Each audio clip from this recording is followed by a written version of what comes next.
नमस्ते दोस्तों, आप सबका एक बार फिर से स्वागत है आपके अपने YouTube चैनल सत्य सनातन में। और आज हमारे सनातन हाट को 2 हफ्ते पूरे हो चुके हैं, जिसमें कि आपका प्रेम खूब मिला। आपने सत्य सनातन वैदिक धर्म को जानने हेतु काफ़ी सारी पुस्तकें यहाँ से ऑर्डर दी हैं और वो जल्द ही आप तक पहुँच जाएंगी। शुरुआती समस्याओं को छोड़ते हुए आपके ऑर्डर्स अधिकतर निकल चुके हैं। जो लोग कह रहे थे कि हमें बच्चों से संबंधित, शिक्षार्थियों, विद्यार्थियों से संबंधित और इतिहास से संबंधित पुस्तकें भी चाहिए, वो भी सनातन हाट पर आ चुकी हैं। अब आप डोनेशन को रोक सकते हैं और सनातन हाट से सत साहित्य खरीद सकते हैं। आज का हमारा विषय अत्यंत महत्वपूर्ण है और बेहद गंभीर है। हिंदुओं को इस पर विचार करना चाहिए, करना ही पड़ेगा, क्योंकि यदि आपने विचार नहीं किया, अपने इतिहास को नहीं जाना और अपने भविष्य का निर्धारण नहीं किया, तो आपका अस्तित्व भी खतरे में पड़ सकता है। आज हम ऐसे 2 हुतात्माओं के विषय में बात करने वाले हैं, जिन्होंने इस्लाम और ईसाईयत से लड़ते हुए अपनी जान तो गंवा दी, संदेश देने का भी भरपूर प्रयास किया है, लेकिन उस पर कोई आउटरीच नहीं आया है। हिंदू अभी भी कुंभकर्ण की नींद में सोया हुआ है। यदि कुंभकर्ण आज जिंदा होता तो वो खुद पर प्राउड फील करता और कहता कि मैं तो 6 महीने सोता था, यहां सदियों हो गई, हिंदू आज भी सो रहा है। सबसे पहला नाम है किशन बोलिया जी का। किशन बोलिया जी ने एक छोटी सी पोस्ट सोशल मीडिया पर डाली थी। पोस्ट में आपको बता देता हूं, दिखा देता हूं। उन्होंने स्पष्ट कहा कि यीशु मसीह आए और उन्होंने कहा कि I am the son of God. Muhammad ने कहा I am the messenger of God, but Shri Krishna ने ताल ठोक कर कहा मैं ही भगवान हूं। अब इसमें गलत क्या है? तुम्हारी किताबें कहती हैं कि जीसस सन ऑफ गॉड था। तुम्हारी खुद की किताब कहती है कि मोहम्मद मैसेंजर ऑफ गॉड था। हमारी किताब कहती है कि कृष्ण भगवान खुद कहते हैं मैं ही भगवान हूं। तो इसमें गलत क्या है भाई? दिक्कत कहां है? लेकिन इतनी सी बात से ही इस्लाम खतरे में आ गया। मौलाना गिरफ्तार हुए, हत्यारे गिरफ्तार हुए हैं और उनसे बातचीत में उनसे जब वो गुलवाई गई सारी की सारी सच्चाई, तो यही पता लगा कि मौलवी ने उनको कहा कि इस्लाम खत्म हो जाएगा, खतरे के कगार पर है। यदि किशन की हत्या नहीं की गई तो इस्लाम समाप्त हो सकता है, खतरे में आ गया। वो मजहब की ही क्या, जो एक छोटी सी पोस्ट से खतरे में आ जाए दोस्तों। लेकिन इतिहास इस बात का गवाह है कि जब से हमारा इन मलेच्छों से सामना हुआ, तब से इन्होंने आज तक एक भी सनातनी, एक भी हिंदू की छाती पर सामने से वार नहीं किया। जितने भी वार किए, पीठ पर वार किए। रिंकू शर्मा पीठ पर छुरा भोंक कर, कमलेश तिवारी धोखे से पीठ पर छुरा भोंक करके, और आज किशन बोलिया को मारा धोखे से कमर पर, पीठ पर वार करके। हैसियत नहीं, औकात नहीं सामना करने की, और ये कहते हैं कि इस्लाम खतरे में आ गए। खतरे में तो होगा ही जब सामना करने की हैसियत ना हो और कायरों की कौम खड़ी होकर किसी मजहब को प्रोटेक्ट करने की बात करे, तो भला वो तो खतरे में आएगा ही। एक छोटी सी बात से कोई खतरे में आ गया, लेकिन आप सिर्फ इसको छोटी सी बात ना समझे, ऑर्गेनाइजेशन को समझिए। ऑर्गेनाइजेशन को यदि आपने नहीं समझा, यदि आपने इस्लाम की टकसाल को नहीं समझा, यदि उनकी मैन्युफैक्चरिंग फैक्ट्री को नहीं समझा, तो आपने कुछ भी नहीं समझा। छोटे छोटे उदाहरणों से समझिए कि विदेशों से पैसा आता है, फंडिंग आती है, मौलवी कहता है कि आपको इस प्रकार से किशन बोलिया की हत्या करनी है। पूरी सारी चीजों पर प्लानिंग होती है, इंप्लीमेंटेशन होता है, किशन बोलिया की हत्या हो जाती है, अर्थात लक्ष्य को भेद दिया गया। साथ ही साथ आप समझिए कि आज दिल्ली कोर्ट कह रही है कि जिस प्रकार से का हमला होना था, ठीक उसी प्रकार से वही प्रैक्टिस, वही सब ट्रेनिंग्स अमेरिका में जाकर के उन लोगों की हुई जिन्होंने दिल्ली में प्रायोजित दंगा किया, और उनका जो लक्ष्य था उन्होंने उस लक्ष्य को भेद लिया। आप समझिए कि आज भी ट्रेनिंग चल रही है, मौलवियों और मौलानाओं के फतवे जारी हो रहे हैं कि भारतवर्ष में कहीं पर भी उत्तर प्रदेश का मुसलमान यदि कार्य कर रहा है तो वोट देने के लिए वापस उत्तर प्रदेश आए। वो इंप्लीमेंट कर रहे हैं, वो टकसाल तैयार कर चुके हैं, वो अपने लोगों को वापस बुला रहे हैं और लक्ष्य भेदने की पूरी तैयारी है। लक्ष्य को भेदने के लिए एकता होनी अत्यंत आवश्यक है और एक दिशा में चलने की आवश्यकता है। लेकिन क्या हिंदू एक दिशा में चल रहा है? आज हिंदू स्वयं कह रहा है कि बलात्कारियों की सरकार की वापसी होनी चाहिए। क्योंकि मजा नहीं आ रहा है यार, बहन बेटियां घर में सुरक्षित हैं, बाहर खुल करके घूम पा रही हैं, कोई छेड़ नहीं रहा, कोई गलत बात नहीं कर रहा, कोई रेप नहीं कर रहा, कोई उठा कर नहीं ले जा रहा, और फिर नेता ये भी नहीं कह रहे कि यार लड़कों से गलतियां हो जाती हैं, मजा नहीं आ रहा है। इसलिए वही बलात्कारियों की सरकार वापस आने चाहिए जो ऐसे लड़कों को खुली छूट दिया करते थे। क्या ऑर्गेनाइजेशन है बताइए हिंदुओं का, क्या मैन्युफैक्चरिंग है बताइए हिंदुओं की। वो मैन्युफैक्चर्ड तरीके से ना केवल राजनीतिक बल्कि सामाजिक, धार्मिक, हर तरीके का हक और हुकूक आप लोगों के हाथ से छीन रहे हैं, लेकिन आप लोग फिर भी जातियों में बटे हुए हैं। जातियों में बट करके ही पूरे समाज को एक अंधी दौड़ में धकेल रहे हैं। दूसरा, लावण्या के विषय में बात करना चाहूंगा, जिसने कि ईसाइयत से लड़ते हुए अपनी जान गंवा दी, लेकिन कोई आउटरीच नहीं है।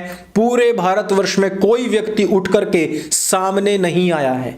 एक मंदिर के अंदर वहां का रहने वाला कोई लड़का, मैं पुजारी की बात नहीं कर रहा हूं, मैं महंत की बात नहीं कर रहा हूं, वहां पर रहने वाला कुछ समय के लिए आया हुआ श्रृंगी यादव एक चोर को थप्पड़ मार देता है, पूरे भारतवर्ष का मुसलमान एक हो जाता है। लेकिन यहां किशन बोलिया की हत्या हो गई, लावण्या को अपनी आत्महत्या करनी पड़ गई क्योंकि वो क्रिश्चियनिटी में कन्वर्ट नहीं होना चाहती थी। कोई आउटरीच नहीं है। थप्पड़ पर आउटरीच हो जाता है, हत्या पर आउटरीच नहीं होता है। लावण्या को अपना शरीर त्याग करना पड़ गया। उसने कहा मैं प्राउड हिंदू पैदा हुई हूं, हिंदू ही मरूंगी, क्रिश्चियनिटी में कन्वर्ट नहीं होंगी।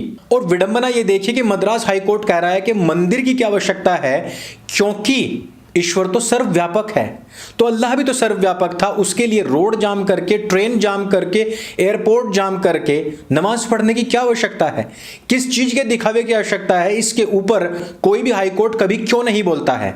वो सब तो छोड़ दीजिए, खुले आम हत्या करने वाले ये लोग यहां पर भी अपना प्रोपेगेंडा खेल जाते हैं कि 10 साल तक भारतवर्ष में हामिद अंसारी उपराष्ट्रपति रहे, लेकिन भारत विरोधी एजेंडे को, भारत विरोधी संस्थाओं में जाकर के खुले आम भौंकते हैं और कहते हैं कि भारतवर्ष में हम लोग सुरक्षित नहीं हैं क्योंकि हिंदू असहिष्णु हैं। हमारे लोगों की लगातार हत्याएं होती रही, पीठ पर वार होता रहा, धर्म पर आघात होता रहा, लेकिन हमने किसी का जवाब नहीं दिया। जब तक अति नहीं हो गई हमने प्रतिकार तक नहीं किया, और फिर भी हम ही असहिष्णु कहलाते रहे। लेकिन फिर भी वो असहिष्णुता का टैग लेकर भी हिंदू चाहते हैं कि हिंदू विरोधी सरकारें ही बनती रहें। इस मानसिकता को आप क्या नाम दीजिएगा, नीचे कमेंट करके हमें जरूर बताइएगा। उन लोगों का जो प्लानिंग है, टकसाल है, जो उनकी मैन्युफैक्चरिंग यूनिट्स हैं, वो क्या हैं? वो है उनके चर्च, वो है उनके कॉन्वेंट स्कूल्स, वो है वो अनाथ आश्रम जहां पर वो बच्चों को कन्वर्ट करते हैं, उनका दैहिक शोषण करते हैं।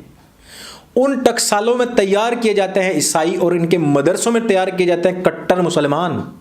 लेकिन हिंदुओं की मैन्युफैक्चरिंग कहीं पर नहीं, ना कोई ध्यान दे रहा है। और यदि हम उस मैन्युफैक्चरिंग पर बात भी करें तो उल्टे गालियां हमें पड़ती हैं। आपकी यदि मैन्युफैक्चरिंग नहीं होगी, यदि मानसिक विकास नहीं होगा, यदि धर्म पर गर्व करने का जो स्पिरिट होती है वो अंदर से नहीं आएगी, तो आप इसी प्रकार से मरते रहेंगे जिस प्रकार से ईरान, इराक, अफगानिस्तान, पाकिस्तान, बांग्लादेश और म्यांमार से आपको मार करके भगाया गया। भारतवर्ष में खुलेआम आपका टेम्परेचर चेक किया जा रहा है, पिन टेस्ट किया जा रहा है। गुजरात में 2002 से पहले खूब दंगे होते थे, आए दिन कर्फ्यू लगता था। 2002 में प्रतिकार हुआ, क्रिया की प्रतिक्रिया हुई, 20 साल पूरे हो चुके हैं। 20 साल के बाद आज मुसलमानों ने कहा कि हम नबी की गुस्ताखी में जो भी कोई इस तरीके का कार्य करेगा हम उसको मार देंगे। आज ये किशन बोलिया की हत्या केवल एक पिन टेस्ट है, और इस पिन टेस्ट करने के बाद में, आप लोगों का टेम्परेचर चेक करने के बाद में, यदि टेम्परेचर दिखाई नहीं दिया तो इसका सीधा सीधा इंपैक्ट इस बात पर पड़ेगा कि आगे उन्हें बड़े कांड करने की छूट मिल चुकी है। अर्थात उन्होंने इस बात को तो भांप लिया है कि 20 साल के अंदर गुजरात के अंदर एक अकर्मण्यता या सेफ जोन तो आया है, एक कहीं ना कहीं आंशिक तौर पर ही कहिए पर नपुंसकता तो आई है। आज अंतिम संस्कार के समय पर कुछ लोग इकट्ठे हुए, नारेबाजी की, बात खत्म हुई।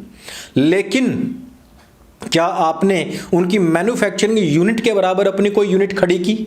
मैकॉले शिक्षा पद्धति में पढ़ने वाला आपका बच्चा, एक या दो ही जो पैदा भी होता है, वो बच्चा जो मैकॉले शिक्षा पद्धति पढ़ रहा है वो क्या पढ़ेगा?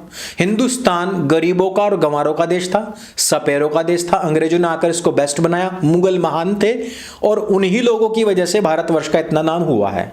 यही वो चीज पढ़ेगा भी। और वो लोग क्या पढ़ रहे हैं? आपके द्वारा दिए गए टैक्स से वो मदरसों में पढ़ रहे हैं, काफिर हैं, वाजिबुल कत्ल हैं।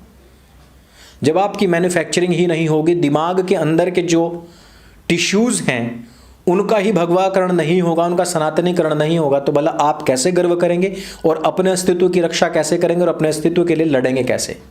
आज ये जो गुजरात का टेम्परेचर ही नहीं बल्कि पूरे देश का टेम्परेचर चेक हो रहा है, इस टेम्परेचर में यदि थोड़ा भी आपका खून नहीं उबला, थोड़ा सा भी स्पिन टेस्ट का प्रतिकार नहीं हुआ, तो समझ लीजिए आगामी भविष्य में यह खतरा और ज्यादा बढ़ेगा। गुजरात एक मॉडल था प्रतिक्रिया देने में, प्रतिकार करने में, वहीं पर यह कांड हो गया है। इससे पूरे भारतवर्ष के हिंदुओं का टेम्परेचर जाना जाएगा। पूरी हांडी में हर एक चावल उठा करके मसल के नहीं देखा जाता कि हांडी के चावल गल चुके हैं। दो चावल उठाकर मसल के देख लिया जाता है, अर्थात दो गल रहे हैं तो सारी की सारी हांडी के चावल ही गल चुके हैं। इसी को मैं पिन टेस्ट और टेम्परेचर चेक करना बोल रहा हूं। यदि आज हमने प्रतिकार नहीं किया, यदि आज हमने अपनी रक्षा के लिए आवाज नहीं उठाई, तो कभी नहीं उठा पाएंगे। उससे पहले बड़े कांड हो जाएंगे, क्योंकि मैंने आपको बता ही दिया है कि उनकी टकसाल तैयार है, उनके जो आर्मरी है तैयार है। और वो आर्मरी वो हथियार ही नहीं, सबसे बड़ा हथियार यहां होता है जिसकी मैन्युफैक्चरिंग बचपन से ही खतने के साथ ही शुरू हो जाती है। तो इस वीडियो में सिर्फ इतना ही।